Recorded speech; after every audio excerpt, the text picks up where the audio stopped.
Hey everybody, how's it going? It is Axelgrave and I'm here as part of Failing to give you guys the rundown on our new Pokemon Nuzlocke variation. Without any further ado, these are the rules for the Pokemon Chaturanga.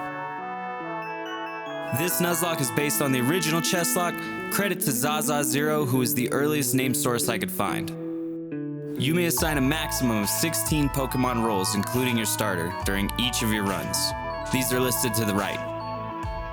This includes 1 king, 1 queen, 2 bishops, 2 knights, 2 rooks, and 8 pawns for a total of 16. Your Pokemon must be assigned a role before entering the battlefield, not the instant they are caught. Your Pokemon may not have multiple roles and may not change its role once assigned, excluding a pawn who has earned a promotion. If a Pokemon without a role enters the battlefield for any reason, it is considered dead and you must let the enemy Pokemon kill it without fighting back. Excluding pawns, you may only have 1 of each role in your party at a time. In a Chaturanga, there's a knockout cap for each of your roles. Pawns may only defeat 1 enemy Pokemon per trainer encounter. Kings and knights may only defeat up to 2 enemy Pokemon per trainer encounter. Queens, rooks, and bishops may only defeat up to half of an enemy's Pokemon per trainer encounter, rounded up. Here's a helpful table to show the knockout limits for each role.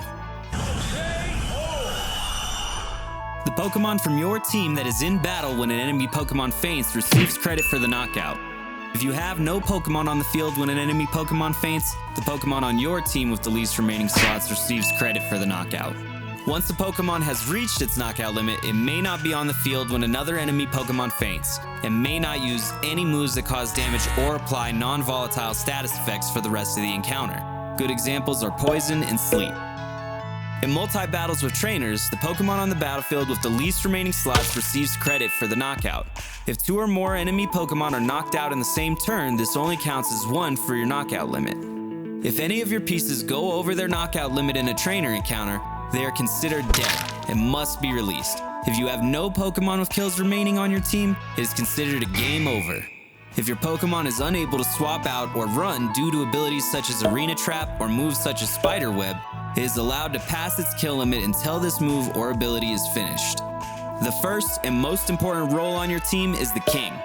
The King must always be your starter, must always be in your party, and if the King dies, it's game over.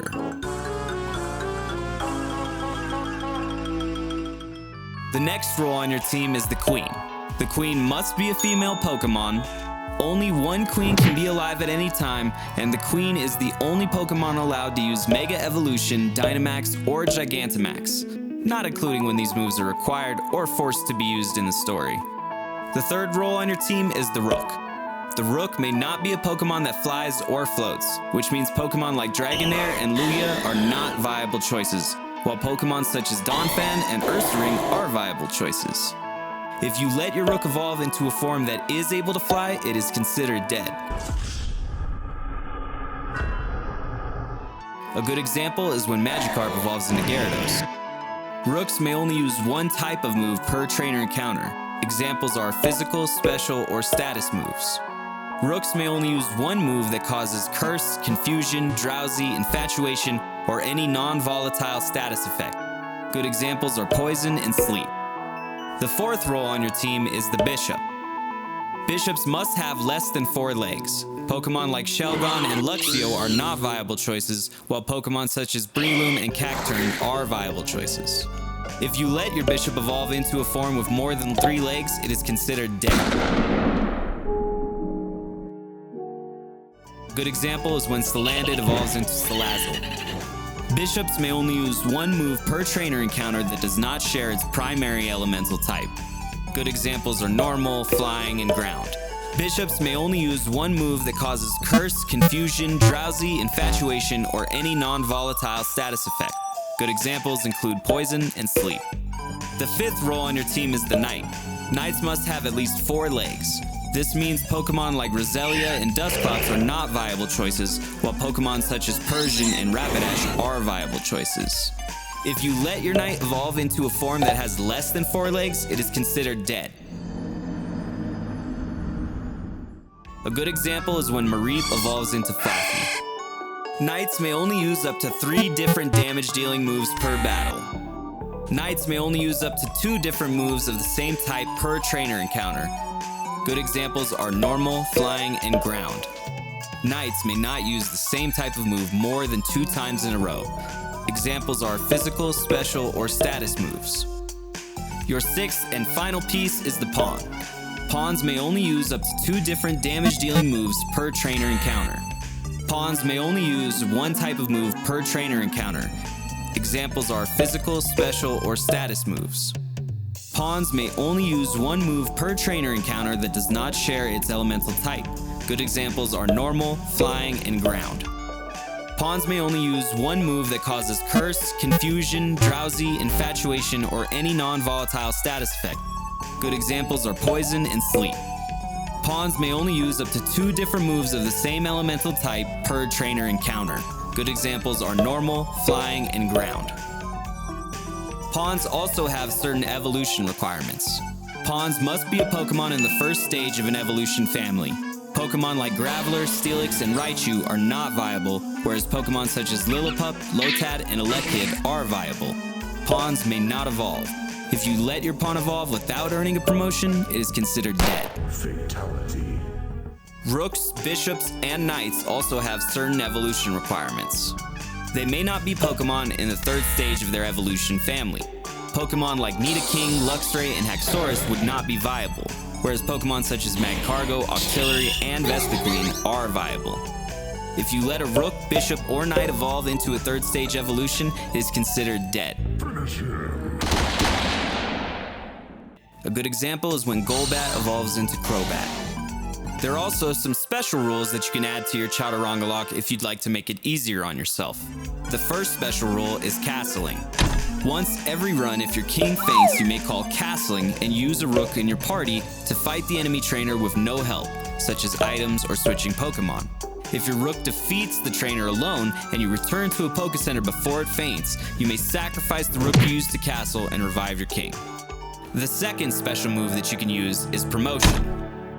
If a pawn defeats 6 Pokemon in major battles such as gym leaders, rival battles, Elite Four battles, or enemy leaders by itself, it will then be able to transform into a knight, bishop, rook, or queen. A pawn must meet the requirements of the class it promotes to before being transformed. The third and final special rule is Impossant. Every pawn has the ability to use Impossant once per run if it is the first Pokemon you use in a major battle. Good examples are gym, rival, Elite Four, and enemy leader battles. It may then be used to defeat a second Pokemon in this trainer encounter if it defeats the first enemy Pokemon with no help, such as items or switching. If you're looking for more of a challenge, we also have some optional rules to increase the difficulty. The first optional rule is the 3 times repeat rule. You can never have your Pokemon use the same move more than 2 times in a row during one battle. This means even if the Pokemon is switched out or an item is used, the counter is not reset. The counter is only reset if a battle is won or another move is used. This number can be raised to 5 or higher for an easier time. The second optional rule is the 50 or less rule. You cannot kill more than 50 Pokemon in a row without losing a Pokemon, obtaining a new Pokemon, or winning a major battle. Good examples are gym, rival, Elite Four, and enemy leader battles. This number can be raised to 100 or higher for an easier time. If you like, you can also use the Chaturanga rules in PvP battles. In player versus player battles, each combatant picks a 6 Pokemon team while still applying all of the rules and limitations of the Chaturangalocke with 2 changes. The special rules such as castling, promotion, and Impossant cannot be used, and your king may be any Pokemon of your choice. The first player to make the opponent's king faint wins the game. You can also play Chaturangalocke as a versus Nuzlocke. To play Chaturanga as a versus Nuzlocke mode, you and any number of friends play a Nuzlocke with the goal of having the highest score. Your score is determined by the number of failed runs, how fast you beat the game, and the number/type of pieces still alive at the end of your run.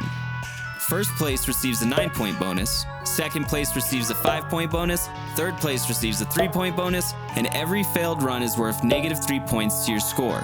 Each piece you own that is still alive at the end of your final run gives you a number of points depending on its type, as shown in this table. Queens are worth 9 points, rooks are worth 5 points, bishops and knights are worth 3 points, while pawns are only worth 1 point.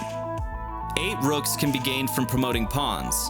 The contest ends and you win immediately if you score 80. Once every player has completed or forfeited their run, the player with the highest final score is the winner.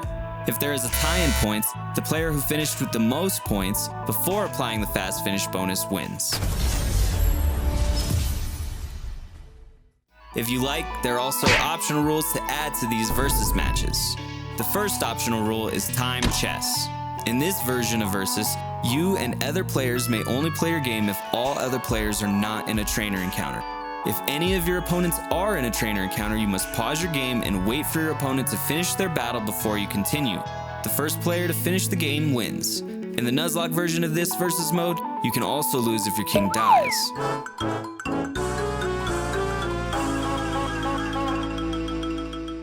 The second optional mode for your Nuzlocke Versus is Stalemate. If at any point all players in your Versus have only their king and 1 bishop or knight remaining, a draw can be called for the round, allowing players to start over without receiving any points, negative or positive. The final rule is have fun. If you made it here, thanks for taking the time to read these overly complicated rules. I made this in the hopes that other Nuzlockers would also enjoy the challenge this Nuzlocke presents. If you enjoyed playing, I'd love to hear about your Chaturangalocke adventures. Feel free to message or tag us on social media.